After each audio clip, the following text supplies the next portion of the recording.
Apa nih tips dari Pak Dani untuk orang yang baru mau mulai investasi?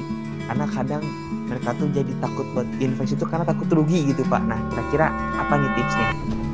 Investasi itu luas ya, dalam pengertian mau investasi di mana. Seperti investasi, banyak orang juga investasi di saham. Ya. Tapi kalau mengharapkan investasi menguntung terus itu bohong. Jadi kita boleh investasi berhati-hati, ya. Tapi tetap ada untungnya, ada ruginya. Tapi kalau kita tekun, konsistensi kita tinggi, itu lama-lama kita akan mendalami celah-celah bagaimana menghindari kerugian. Yang paling pertamanya mungkin kesabaran ya Pak ya. Dan kitanya juga harus bisa lebih berhati-hati untuk melihat kita berinvestasinya di mana, jangan sampai ketipu mungkin ya Pak ya. Jadi kita juga harus bisa lebih bijak memilih pelan-pelan gitu ya. Cari track recordnya di mana kita investasinya seperti itu. Lalu mungkin sabar karena membutuhkan waktu yang bisa jadi tidak sebentar ya Pak ya. Kesabaran itu perlu, tapi keberanian juga perlu. Keberanian, betul. Keberanian itu menjadi penting ya Pak ya. Betul. Karena mungkin juga kalau menurut saya untuk berinvestasi ini salah yang jadi penting juga kitanya harus bijak mungkin ya Pak ya.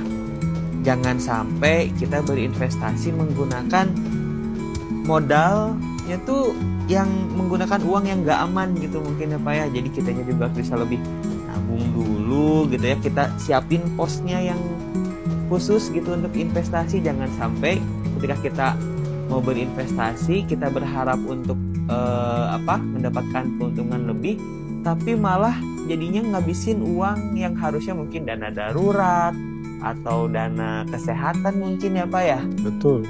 Jadi jangan sampai terkuras dana yang kita sedang pakai sekarang dalam kegiatan yang sekarang. Investasi itu kita harus menabung, kayak tadi dikatakan kita harus menabung. Jadi nanti setelah tabungan kita udah cukup, ya seadanya, nah dari situ kita boleh berinvestasi. Nah itu mau berinvestasinya di mana, itu dipelajari dulu. Kalau bisa ada teman-teman yang sudah berinvestasi, mungkin mereka bisa dengan jujur memberitahukan. Karena kalau teman memberitahukan bahwa ini saya ada investasi di sini, kamu juga investasi, teman itu nggak rugi. Karena investasi itu kan seperti lautan. Mau dikeduk satu ember, mau dikeduk satu bakul, nggak akan habis. Jadi banyak teman-teman juga yang baik hati, dia sudah menginvestasi dan sudah mendapat hasilan yang baik, dia menyarankan temannya juga untuk investasi. Oke, berarti itu menjadi tips tambahan juga mungkin dari Pak Dani bahwa kita juga harus memperbaiki circle ya Pak ya, circle pertemanan kita tuh kita harus bisa pilih-pilih yang baik buat kita, yang bisa membawa keuntungan, apalagi dengan kata Pak Dani tadi, dengan kita punya circle atau pertemanan yang bagus, bisa juga ngasih saran gitu ke kita. Betul. Gimana sih cara tempat kita invest yang beneran bagus gitu ya Pak ya.